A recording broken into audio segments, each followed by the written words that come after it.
All right, we are rolling live. Hello, happy Friday to everybody out there. Welcome to another installment of Get a Clue in 52 for coaches, myself included. That's right.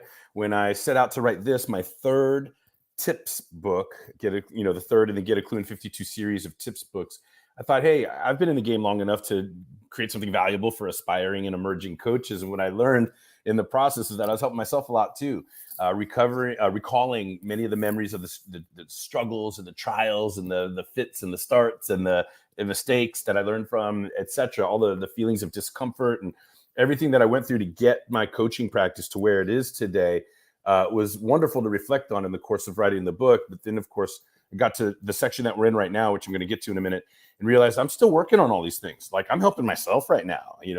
I wrote last year, I wrote this book called The Integrity Game, not because I know everything about integrity. It's because I want more integrity in my life. So if you haven't got your copy of The Integrity Game, go ahead and check that out. It's available on Amazon. But what we're all about today is Get a Clue in 52. It's a series of tips books. And this version is for coaches, myself included. So welcome. We're reading these tips every Friday. I've been doing this is my fourth year in a row of coming online once a week and reading tips and spraying them out to social media channels. And it's a rewarding endeavor, really, to consistently do anything at all. But I enjoy the joviality of doing these on Fridays. I've done them on Sunday nights. I've done them on Tuesday nights, but this is the first year we've done it on Fridays. So I get a little silly Friday mood sometimes, and the joviality comes through, and it certainly will when we get into today's tip reading. But now let me tell you the 5 categories that make up the 52 tips. Let me review those for you real quick. We started at the beginning of the year with 11 tips from the self-promotion section. We learn how to coach. We get comfortable calling ourselves a coach with other people calling us a coach. And we ultimately have to tell the world that we know how to coach now. In all of the series of concerns when it comes to marketing and promoting and getting comfortable with the identity of coach and getting comfortable telling others that we coach, we're capable of doing it. And then chronologically, it makes sense. Logically, it makes sense that after we've told everybody that we can coach or we're a coach, now it's time to actually get coaching clients. So we went into 9 tips on enrollment or engagement. Now, the reason I have those 2 words there is for this reason. If I'm a leader, if I'm a supervisor, manager, director, VP, business owner, if I'm a leader in an institution, I want my people, right, to be engaged. Engagement is what I'm seeking. And if I'm building a coaching practice or a business, as some people like to say, then I will need enrollment. I want people to enroll. Let's see, there's a comment. Oh, Sue. Hey, Jeff, I'm here. I don't see you on the StreamYard. I thought maybe I didn't update the link. The link should be, let me post hang on a second. I'm interrupting myself. Maybe I could do that live in real time. Let's see how quick I can do this. I don't know. Let's see. Invite, copy. All right, there we go. So if you want to jump on in, let me post this comment right there.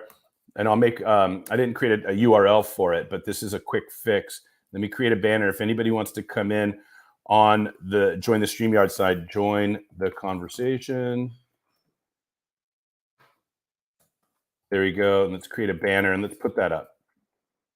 Okay, so if you want to come on into the Zoom side, join the conversation. There's the link right there, streamyard.com/FUFDU7ZTS5. Okay, the glasses are working.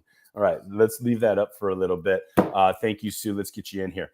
It'd be great to have you in the conversation. So what I was talking about is we started off with 11 tips in self-promotion. Then we went into 9 tips in engagement or enrollment. I'll leave this up a little while longer. The third section of the book, once somebody's engaged, once somebody's enrolled in a coaching program, my formula is then motivation plus accountability equals results. Motivation plus accountability equals results. So we did 10 tips from the motivation section, and then we did another 10 tips from accountability.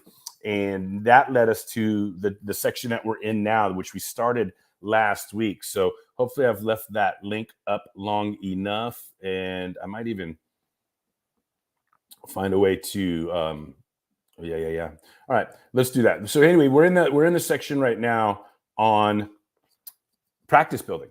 That's what we're trying to do, is build a practice. And it's funny because you're going to hear me talking a lot throughout this, with the reading of these tips about, I don't even like calling it a practice. I mean, I don't like calling it a business. I don't like, to me, when I think business, I think lots of automation, employees, right? And I don't have lots of automation and employees. I'm a solopreneur, micro business owner. I have independent contractors, joint ventures. There's projects that I work on. There's contractors, apprentices, interns. So I've got to practice, and my schedule is kind of full. I'm busy, I'm active, but I don't call it a business for a lot of reasons that we're going to get into in these tips that we're sharing with you once a week. And let me go ahead and take a deep breath here, because I know that if in case anybody is wanting to join in, let me see if I can create. That may have been the one thing I forgot to do this time around, which is create my tiny URL for people to jump in. So let me bear with me here while I could probably do that super, super quick. Yeah, of course. That's the one thing I forgot to do. So let's do this. Boom. See, this is what I'm talking about, by the way. I'm going to get into reading the tip, but this is exactly what I'm talking about. When you're a solopreneur, you got to do all the tech yourself. You got to do all the marketing yourself. You got to do all the areas of the org chart. You got to cover them yourself. If you're solopreneur, if you have a business, these things get automated or operationalized in some different way. But let me go ahead and get a clue tip 42. There it is. The URL is created. And let's go ahead and copy that. So if anybody was following my creative tiny URL naming conventions, then you would know. Let me put it in the comments. First of all, try this one, Sue. If you're able to get in, try that now and see if that works. And I'll put it in a banner as well. Let me come back to banners. Let me edit that banner that I was on. And let's try that. And hopefully it's not working because I've already started the stream, but we'll see what happens. We'll see what happens if we can get people in here. All right. So we're in the 12 tips from practice building. And last week we did tip number 41. And that was the fee of feasibility. Is it worth it? That's what we're talking about here. Is this business worth running? Is this practice worth building? There's, and a lot of people, they get into becoming a coach or trying to build a coaching business or a practice for, I wouldn't say the wrong reasons, but maybe not the right reasons or the best reasons or the sustainable reasons or the reasons that have the complexities of business building in mind. And wow, look at that. All of that worked and we did it. Sue, you're here. Yay. All right. So thank you for joining, Sue. We're getting ready to introduce today's tip. I'd covered the 4 sections that got us here. We're in the 5th section, the last section of the book, which is all about practice building. And the theme throughout all of these tips, the one last week and today's and the 10 more that follow to get us to the end of the year, I'm going to be making a lot of fun of the difference in my head, right, between practice and business, a coaching practice versus a coaching business. And hopefully there's some good stuff in here for anybody, whether you're a coach or not, because what we're really talking about is the 12 accountabilities that all businesses need to pay attention to if they're going to grow or if they're going to be pain-free. So when you look at these tips, there's a little stick figure org chart on that is we've printed at the top of every tip in this section to remind the reader, and I'll remind you guys as you're following along, that we're talking about org chart 101, having fun with org chart 101. I'm just taking basics of org chart and turning them into the tips that we all obviously have to pay some attention to. So here we go. Tip number 41 last week was paying the fee of feasibility. Is this business worth running? Is the practice worth building? That gets us to today's tip number 42, which is, well, if it's worth running, then run it. If it's worth building, then build it. So here we go. Let's go ahead and start to get into, and we'll see if my musical rhythm, Sue, kicks in this week or not. Here we go. All right. By the way, any comments or questions from you before I get started with today's word for word tip reading? It gives me a chance to take a sip of water when I ask you that. No. All good. I'm just glad I got in. Very efficient in getting that sorted. So good job. Efficient. It didn't feel like it. It was like wah, wah, wah, wah. Each second felt like a 2 or 3 minutes. But anyway, effective. You're here. So it's so funny because it's case in point. Like I'm not running a business. I'm building a practice, which means my initials are in every box on my org chart. So let's go ahead and get into it. And right, so if something technical needs to be fixed, I got to fix it. I'm getting better. We're building. We've got some other resources on hand as I'm growing. But by and large, the argument that I'm making, and by the way, I was writing this a year ago. So I'm a year further along in my journey than I was when I was writing these tips, but they all still apply. So here we go. Tip number 42 overall on page 169, if you're following at home. 169. Here we go. If the business is worth running, parentheses, building and operating in parentheses, the second accountability on the org chart is to run it. Make sure it runs. This most likely includes building it first and then making sure it runs along the way. To this day, 16 plus, now 17 plus years into it, I still say I am building my airplane at 30,000 feet elevation, end quote. To admit with a little humor that I may be flying, but I'm still not fully built. Again, I call mine a practice, not a business, but I digress.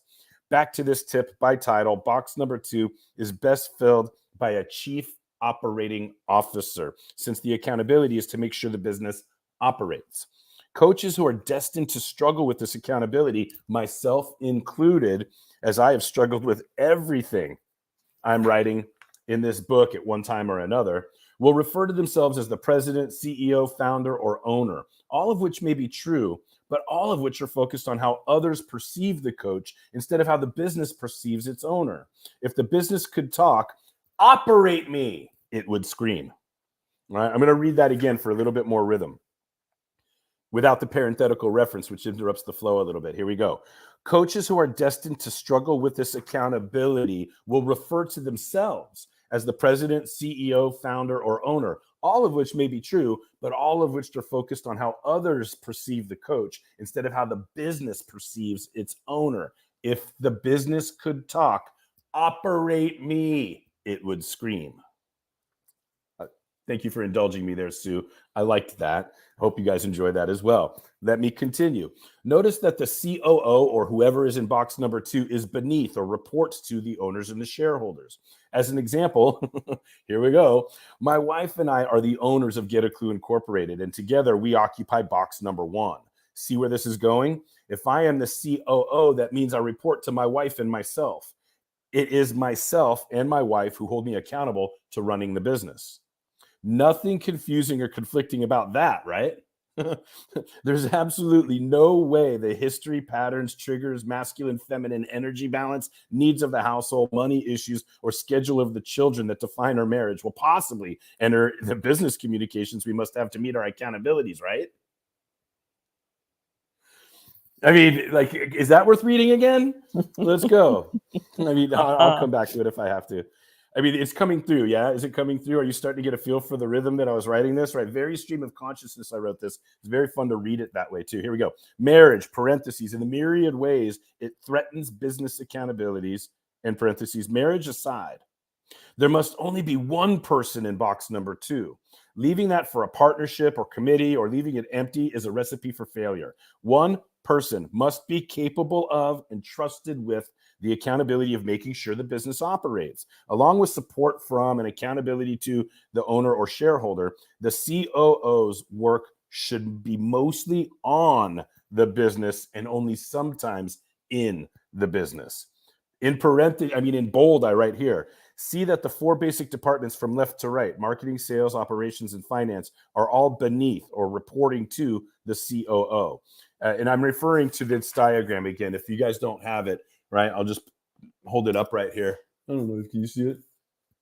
Anyway, the bottom line is there's 4 departments across the top here. That's what we were talking about. Marketing, sales, operations, and finance. They all report to the COO, who reports to the owners and the shareholders. If I need to do a screen share and show an org chart, we can do that at some point. But let me get back to the word for word reading and into our discussion. Okay.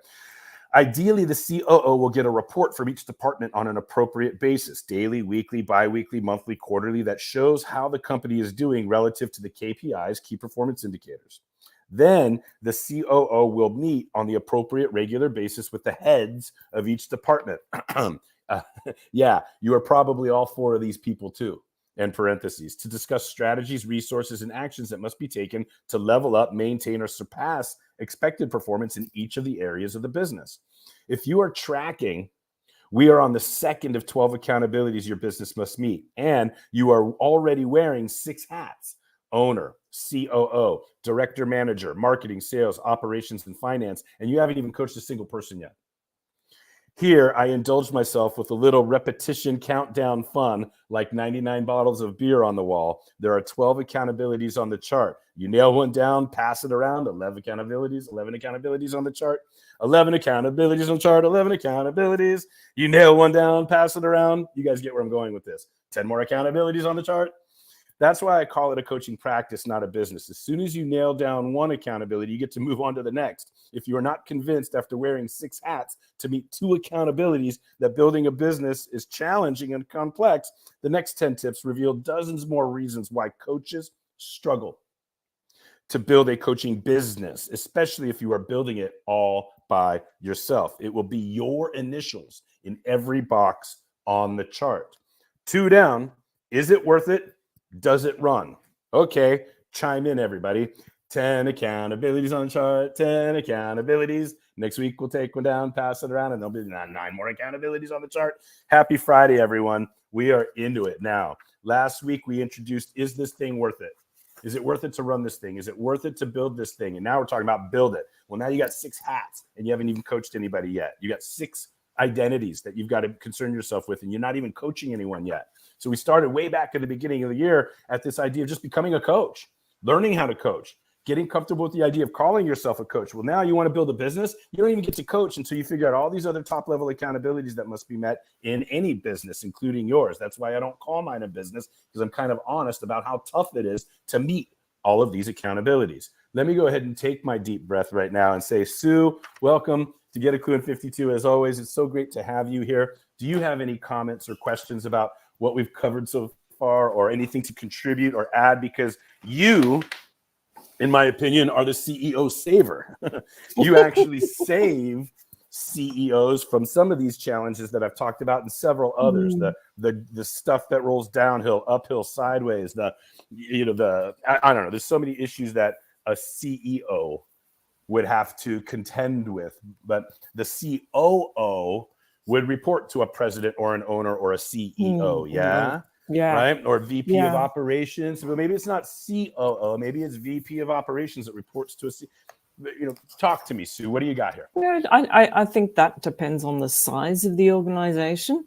But a question that came to mind as you were going through this was, I mean, you in tongue in cheek, you sort of you talk about you and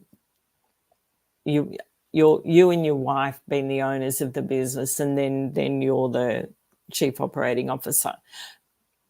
How much have you done, maybe, or would it help to have almost You're making me nervous. You're making me nervous. What's the question? Almost to have like broad job, even though you're starting out a practice. How much, and what would you recommend if so? How much does it help to have like a broad job description for the chief operating officer? Well, first of all, isn't it interesting, right? Why would you say broad? Why wouldn't you just say job description, right? Yeah. Right. Why like that? That's interesting. Think about it. Like, so let's slow this down. Why? Like, think about it. Why would you say broad? Because there's a hesitation to say detailed or exact or specific. Let's talk about that for a second and then come back to your question. Yeah, and that's fair comment, because I guess I'm going somewhere with that. Yeah, and maybe that's part of the problem, is that we dilute the responsibilities of the role because we think, oh, it's not a business, it's a practice, it's not as big. And maybe that is part of the problem. Right? Yep. Yeah. That's one. Right. And so now let's restate the question. Right. Would it be a good idea to have a general position description? Yes. Yeah. Yes, it would. Because and we're getting into it now, like really into it. And I want to get ready to like do some screen sharing. We're getting so into it. Right. And but let's see if I can bring up some visuals for us here. Give me a second while I look for some visuals that I could bring up. First, I want to bring up the org chart, right, and have everybody see that a little more clearly. So give me 1 second while I look for it. And let's keep this conversation going. So I'm going to my coaching and leadership training workbook, and that's when I'm going to end up screen sharing. And when I'm training coaches, of course, we focus on this. We teach these 12 accountabilities because it helps us coach business owners, because we know that one of these 12 isn't being met. If a business is in pain, or if a business isn't growing the way it idealizes, then we got 12 questions we can ask. Does it hurt here? Does it hurt here? Does it hurt here? Does it hurt here? Right? And so as I introduce these 12 accountabilities from Org Chart 101 in the book, Get a Clue in 52, we're going to go in the order that I thought made sense. Owner, shareholder, operations. Then next week, we're going to get into building our menu, right? What do we have to sell? You have no business if you have no way of bringing in revenue. So who's responsible for developing products and services and investments and experiences and events, and what building a high ticket offer or building any kind of offer? What's on the menu? Like, I'm a coach. Oh, really? Well, what's on your coaching menu? Right. So is it set programs? Do you have a customized way of enrolling people? Can somebody go to the website and enroll on their own? Is it different for every person? We're going to get into all of that next week. But right now, let me go ahead and share this and create a visual. I'm getting better at this. I shouldn't have any fear around this. We're going to share screen, and it's going to ask me if I want to share just a window, and I'll say sure, and I'll just pick this one window. And you can tell me, Sue, if I'm sharing appropriately. Can everybody see? It's coming up. Yeah. Okay, cool. So again, last week, tip number 41, we talked about the fee of feasibility. Is it worth it?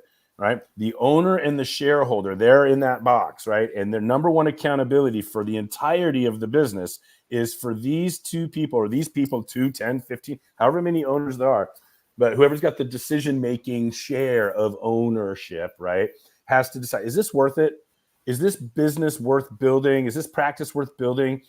Forget building it. What about running it? Is this the life I want? Can I make enough money from this? What kind of a life do I want? How much money will it take for that life? And can this business give me that money for that life? Will I need to do this business and other things in addition to it? Or, right? Because remember last week we talked about people getting into coaching for not the wrong reasons, but not sustainable reasons. Like I mentioned these last week, didn't I? Let me go ahead and see if I can recall a couple of them. Right. Oh, and not owning, maybe not owning their reason too. Yeah, I just felt like it was time to do something else. Oh, really? Is that why this is worth running? I'm too overqualified for any decent jobs out there. Oh, really? Is that why you want responsibility for all 12 of these things? I just don't want to work for another boss I don't respect. Okay, well, how about working for yourself when you don't respect yourself? How about that? Right. I've always wanted to have my own business. Great. Well, what is it going to take for you to say you have your own business? How will you know when all 12 accountabilities are functioning properly to be able to call it a business? What takes it from a hobby to a practice to a business? How will you know? You can buy a business rather than growing one or building one, right? Etc. I'm really passionate about insert hobby here. Where does it go from a hobby to a practice to a business? Is it an income earning hobby? Is it, you're right, a pastime that you happen to make some money at? And making money, revenue, is not the same thing as profit for the business. And revenue and profit, for even revenue to the business, profit for the business after expenses, is not the same thing as income to you or to me, right? So many of the 17 years I've been in business, I haven't paid myself anything. I would teach classes or I'd do other projects. And thank God my wife's got corporate benefits. And so we're always finding a way to make it. Now, there are times when I have paid myself. I've done that wisely, right? I've been able to, pay myself a paycheck and then take some out for 401k, and then the company will match for 401k, and you build stuff. So there's some strategies that we can get into that we'll talk about when we get down here in accountability number 12 at the end of the year, the last tip, right? But for now, people get into deciding that they want to be a coach and build a coaching practice. They don't even say, they say, I want to build my coaching business.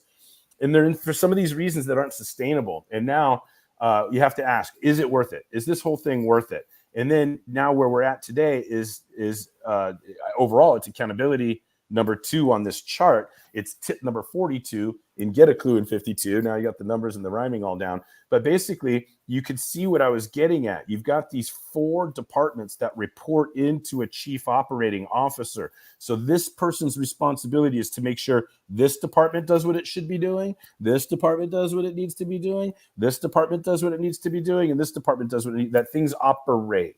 So this person is looking for meetings and reports consistently and meetings consistently with these department heads to give them the resources and the strategies to then go and manage the work that gets done to meet these accountabilities. And we're going to talk about all of this in the next 10 weeks to close out the year. But I wanted to create that visual first and foremost to reset what we were talking about. And maybe next week when I read the tip, I'll just have this bad boy up on the screen as I'm reading my tip word for word. But I'm going to go ahead and stop sharing there. And hey, here's Margot.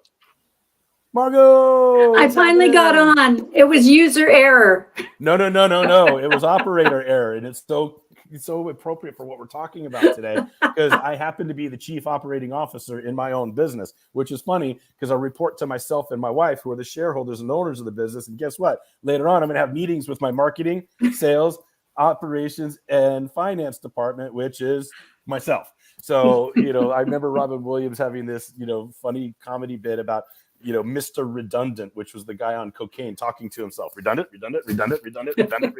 And like, it's okay to talk to yourself, but don't answer back. That's when they lock you up. Anyway, all of that aside, I'm feeling every bit of happiness and joviality on a Friday. I got a lot of things to be in a good mood about, but wow, when Sue and Margot joined me live for this conversation, it's really energizing for me. Margot, let me jump into the conversation more directly. How much have you heard, picked up on? Do you have any comments to jump in with? Any questions to jump in with? Would you like me to I completely anything? agree with you that you have to be able to define the various roles that you have to play as an entrepreneur. Just thinking that, I own my own business and I do everything. That's one level of understanding. But once you start to break it down and say, that means I have to do X, Y, Z, A, B, C. And each of those roles has responsibilities and deliverables and all that. That's when I think you start to realize what you really have to get your arms around, where you might need help, and where your strengths are, so that you can play those roles, but then maybe find, a way to supplement your business with those things that other people are strong in. Yeah, it's agreed. You're picking up what I'm putting down. It's so funny because like earlier you said, oh, once you see it that way, then you get to realize all the other things I have to do, right? So not to disagree with any of that, because that's all true. And that's the overarching point. Let me just introduce a bit of reality here. Or at that point, right, you either get to realize all the other things you have to do, or let me take a deep breath and ask what you think about this, or you get to realize all the other things you need to be okay with the fact that you're not doing. Yeah. Oh, wow, I got 2 physiological reactions and that may to mean that. Your business isn't as successful as you were hoping it would be, because you don't have resources and energy going to those particular areas. Maybe you even decide, wow, I have to do all those things. I don't want to be an entrepreneur. Yeah. This is what I'm getting at. This is the whole kit and caboodle, if you will. Now, our dear friend, Margot, our dear friend, and I love him dearly, Tom, with the Professional Coaches Alliance. And by the way, you guys know Margot is VP of Programs for the Professional Coaches Alliance. I'm VP of Communication for the Professional Coaches Alliance. And Tom Teague is the president of the Professional Coaches Alliance. And he and I have a playful banter. I love him dearly. And we have overlapping hearts, and we have completely different behavioral styles, right? He's very analytical, technical. That's detailed. Probably that's probably a mild way of putting it. Overlapping hearts and polarized behavioral styles, right? And so I would tease him and joke with him a little bit, and lovingly, let me be clear about all the love involved here. When he would say coaching business, I'm like, I'm laughing. Coaching what? Hang on. Let's go ahead and figure this out, right? So what I'm saying is, back to the conversations, like I won't even I can't even bring myself to call, and I've been doing it for 17 years. And I'm doing the hell out of it. I think I'm one of the best coaches on the planet. I've been all around the world. You know, people pay me handsomely for what I do. I still don't call it a business. I still don't call it a business because I know there are accountabilities in my org chart that I'm not meeting, or I'm not meeting at a level that is ideal. There's things that aren't operationalized. There's things that aren't automated. I don't have employees. I don't have headaches. Right? I have things that I'm concerned about, but I don't babysit. I don't like, there's all kinds. And so you say like, maybe I don't want to be an entrepreneur. Well, no, I want to be an entrepreneur. Right? I want to own my own destiny. I want to call my own shots. I want, like we said before, we all want meaningful work that makes a difference, that gives us the freedom to call our own shots. We all want that, right? But it's a practice. It's I call it a practice. Now, last week, I'm going to review some of these for you, Margot, right? With the tip number 1 was pay the fee of feasibility. That's like, so the number 1 accountability is it worth it? Is this thing worth it? Is the business worth running? Is the practice worth building? Is the business worth building? Because most coaches become coaches for the following reasons. Tell me if any of these resonate with you, right? Are you ready? Mm-hmm. I just felt like it was time to do something else. Okay, so that's why you want responsibility for all 12 of these accountabilities? Okay, hang on. I'm too overqualified for any decent jobs out there. I just don't want to work for another boss I don't respect. I've always wanted to own my own business. Really? I'm really passionate about insert hobby here, right? People have always told me I'm really good at insert talent, ability here. And Old Faithful, I really want to help people. Right. So isn't that interesting? Those are the reasons that people become, dominant reasons that people become coaches, and they do so, right, without any forethought to now, congratulations reasons. Those are the reasons that your initials are in every box on this chart. Right. So now you own it. You got to run it. You've got to market it. You've got to sell it. You've got to operationalize it, and you've got to fund and finance and get strategic about all the money ins and outs of it. You still want to do this? And we're only at tip number 2, right? If you've gotten past, you know what? This is the life I want. I know how much money it'll take to give me that life. And I know that I can make that much money with this coaching business. Okay, now you know it's worth it, right? Great. Now run it. That's today's tip. Run it. If it's worth running it, now we got to run it. And what does that mean? That means that you need to have marketing, sales, operations, and finance all giving you, consistent, regular reports on the KPIs that tell us if these functions are being performed at, above, or below standard, whatever that standard is.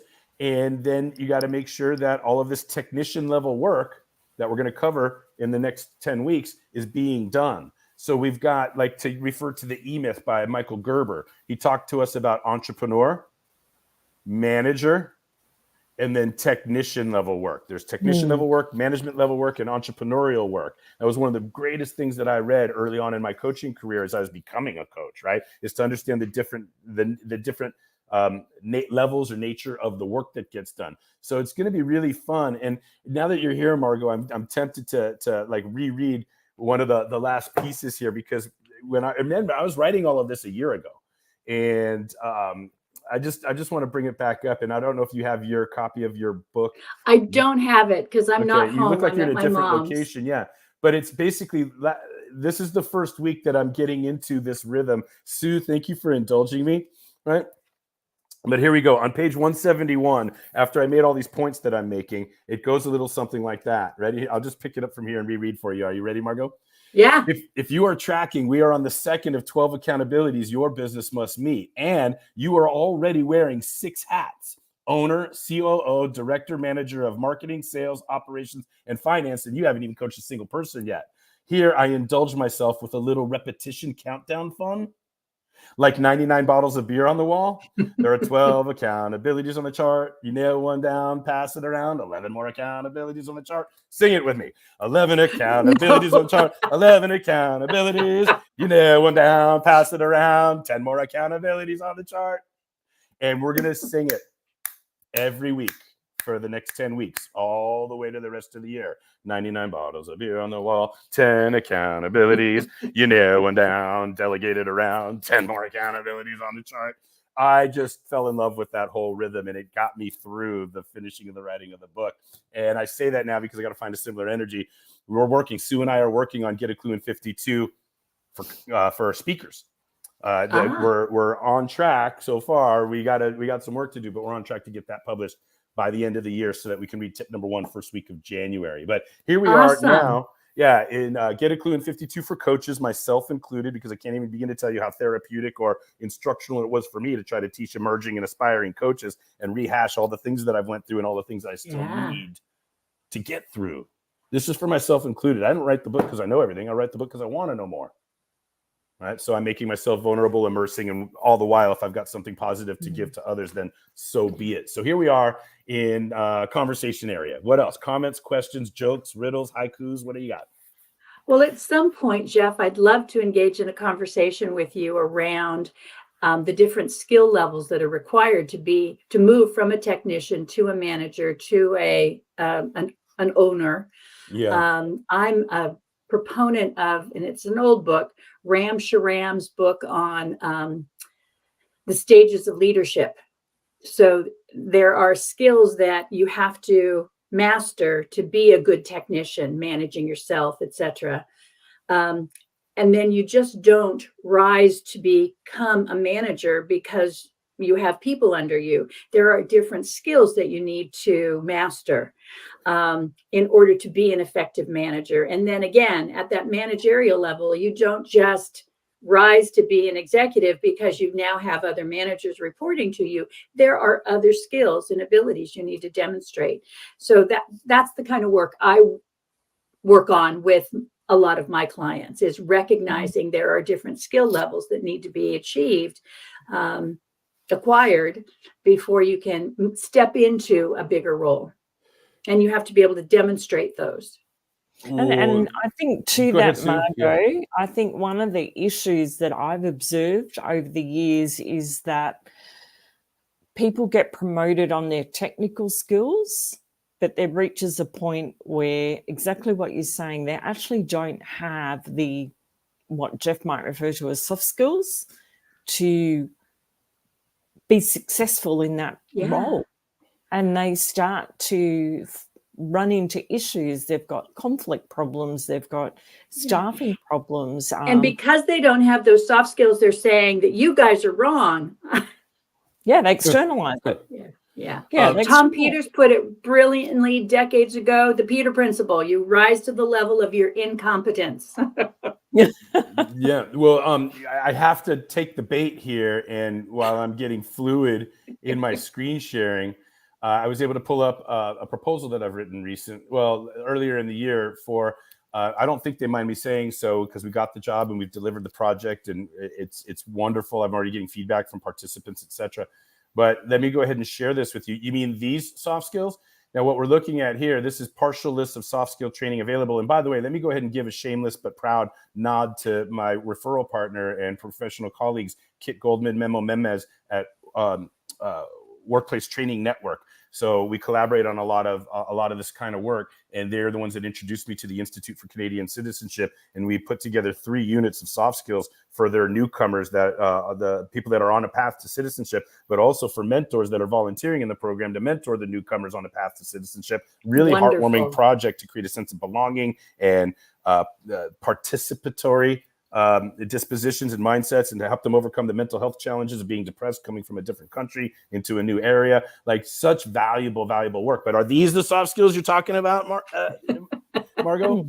Right? Yeah, absolutely. Yeah. So managing workplace anxiety, manager management, knowledge management. And, it's so interesting, like, I wanted to just give this a partial list of the soft skill trainings that we have available at Get a Klu Integrity Game in our library. So these are complete. They're done. They're ready to go. We could customize them and deliver them online. We could deliver them on site. We could deliver them hybrid. We could put them in an LMS for self-paced study. I could create customized instructor-led videos and workbooks to supplement all of that. Like, we're really proud of what we're able to do when it comes to helping people with the soft skills. You guys know by now, I believe soft skills make strong leaders. Soft skills make strong teams. Soft skills make strong organizations and cultures. Agree with you 100%. Yeah. So in stopping sharing there, that's one of the things that I believe that you were talking about. And thank you for letting me to, that was like a humble brag that I got to plug that real quick. But what being my jovial Friday self, you'd ask, what about the skills that people need for the each levels? Well, hang on a second. How about the skills that whoever hired a technician into the manager role needs?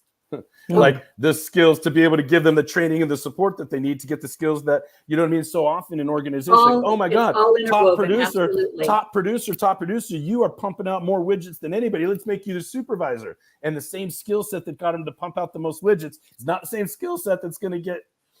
So where's that? So sometimes we think about the skill sets of the person being a technician versus a manager versus being an executive. But what about the skill sets, the mindsets of the people that are making these hiring decisions? Well, let's just hire within. Let's just promote because it's too much of a pain in the butt. It's too vulnerable. It's too much of a waste of time. What if I don't get a good candidate? We know this guy. They're already performing. Let's promote them. Hey, you got the job now? Here's your new desk. Congratulations. Tell me how it works out. And off they go without paving that. No, Marshall Goldsmith says it beautifully. What got you here won't get you there. Yeah. Absolutely. Continue, you guys. I'm introducing this part of the conversation. You guys take it from here a little bit because I'm agreeing with you, Margot, and always trying to add a little splash of joviality to it. But isn't that an interesting perspective? Number one, oh, hey, and now I see it as a business. Say all the things I have to do. All the things that I'm okay that are not getting done because I'm not going to lie to myself, tell myself I have a business. I'm going to be honest with myself, tell myself I have a practice. And then that thing that isn't getting done isn't a stress, isn't a worry, it's where it is where it is, right? Yeah. It's where it needs to be. It's like it's not an overreact or an underreact. It's like, guess what? I have a practice. I'm a solopreneur practice builder. I'm not a business owner in this regard. Even though A Klu owns other businesses, right? I have ownership stake. A Klu has ownership stake in other businesses, but you understand what I'm talking about. So that perspective shift on, well, what about the skills that people need to go from technician to manager to executive? Well, hang on a second. Whoever's promoting those person needs some skills too. That's the funny part. But let me go ahead and offer it back to you guys for some commentary now that I'm pat myself on my back for my joviality. Yeah. Well, here, I'll pat you too.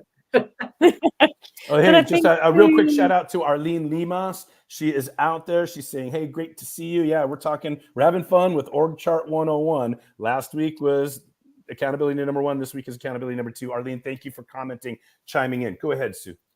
Yeah, I was just going to say, just to this whole concept of starting out and running the practice, is, I guess, being okay with what maybe not only what's not going to get done initially, but to what degree of perfection.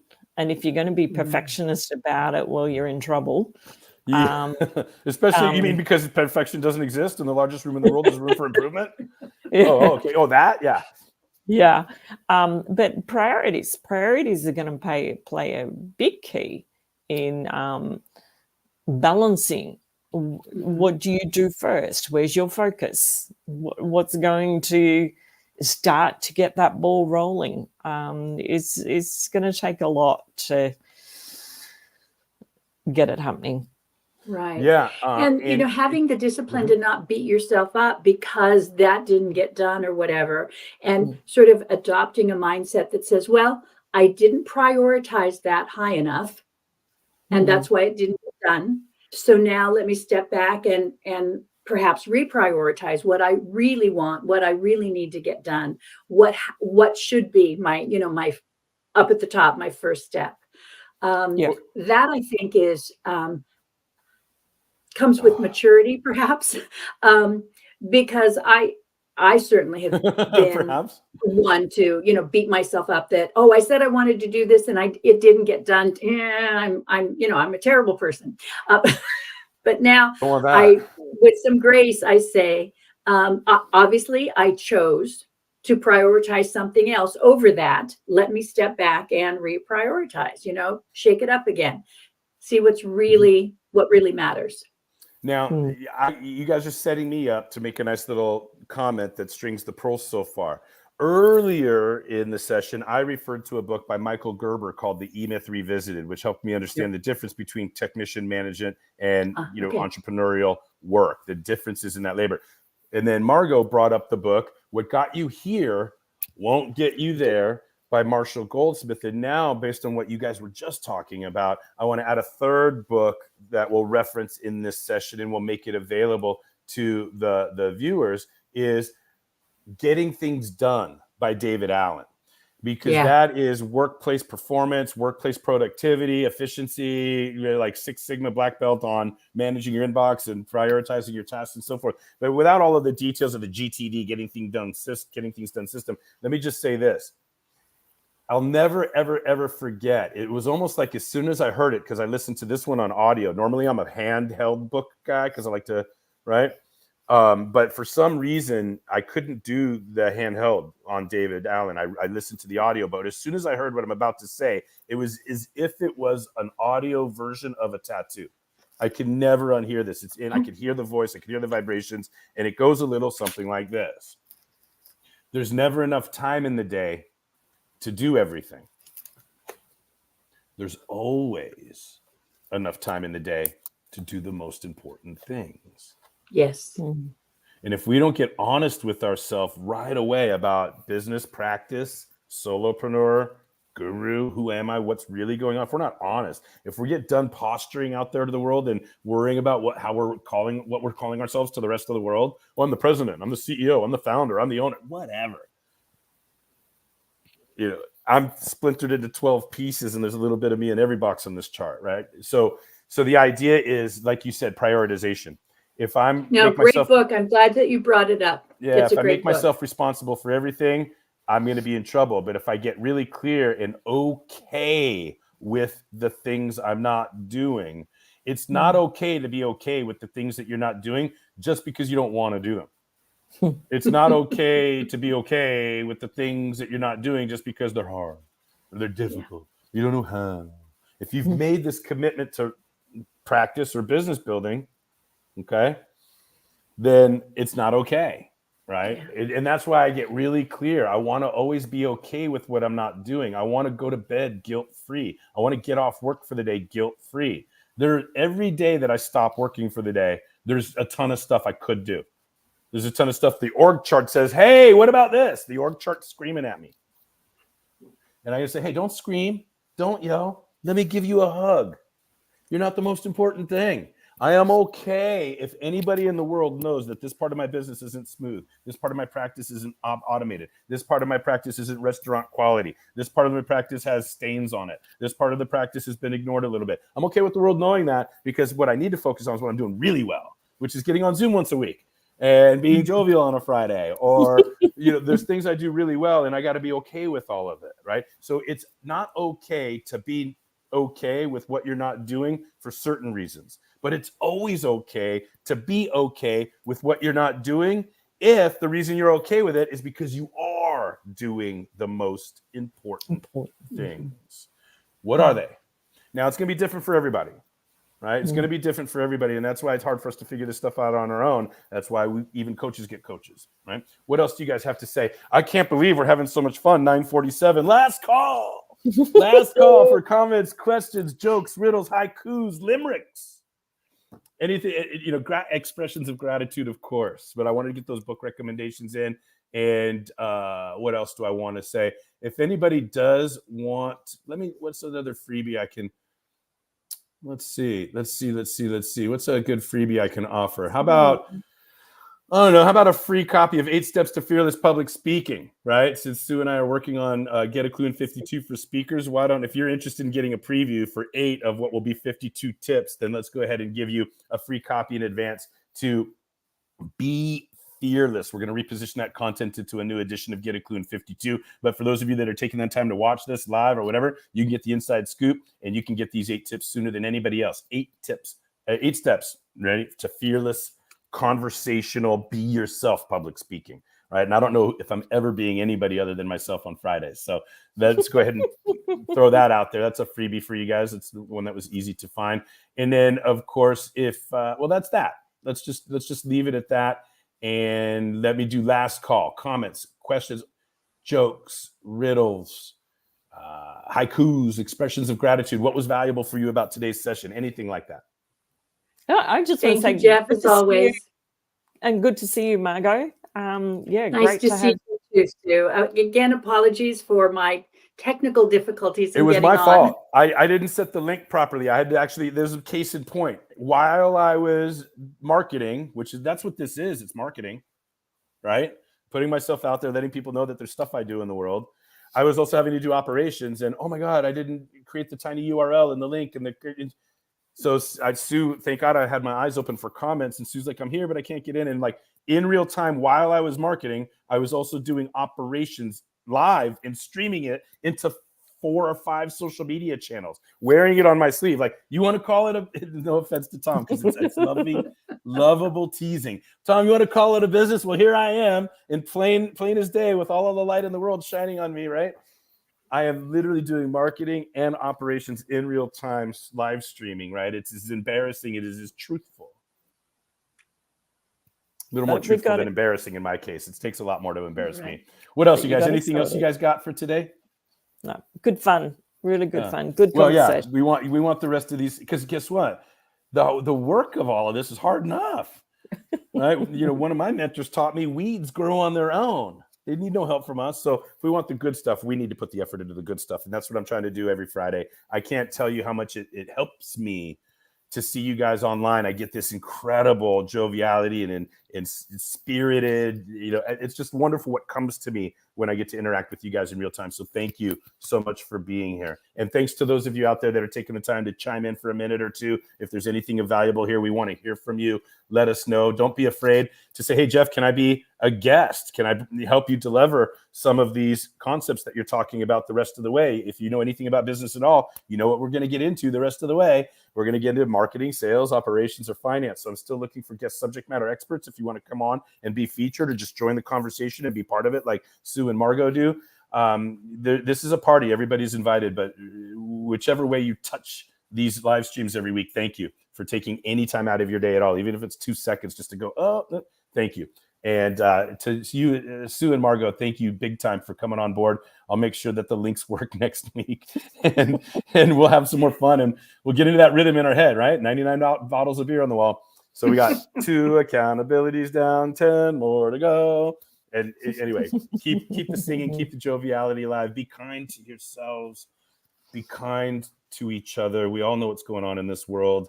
And it's really important for us to just keep being light bearers, keep being loving souls, keep being kind to ourselves, kind to one another. It's not hard to be nice to people, even though the world wants to make it harder. Don't give in. Always lead with love. And I love you guys very much. Thank you for being here today.